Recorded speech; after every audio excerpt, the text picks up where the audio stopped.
Siamo stati colpiti come regione da una perturbazione diciamo abbastanza forte, insomma significativa. Tutto l'arco alpino è stato interessato da ieri, insomma, e oggi continua da nevicate molto abbondanti. Il maltempo ha colpito anche il Veneto, ma per il momento la zona del Veneziano sta resistendo. L'attenzione maggiore va al Veneto orientale, Porto Gruarese in particolare, dove i fiumi sono monitorati costantemente.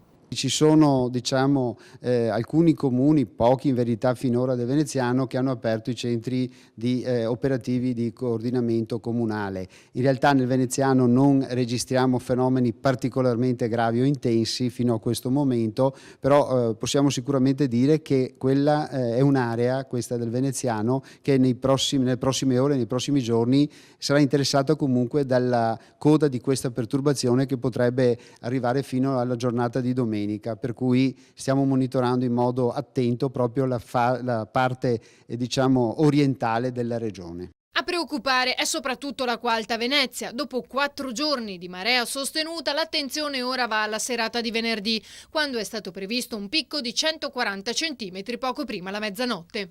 È ovvio, questo è anche per noi come Protezione Civile un brutto combinato disposto, come si dice, perché nel momento in cui ci sono diciamo, i fiumi che stanno defluendo e quindi stanno facendo il loro decorso verso il mare, il fenomeno dell'acqua alta certamente non aiuta lo scarico a mare e quindi genera problemi anche a livello di pianura.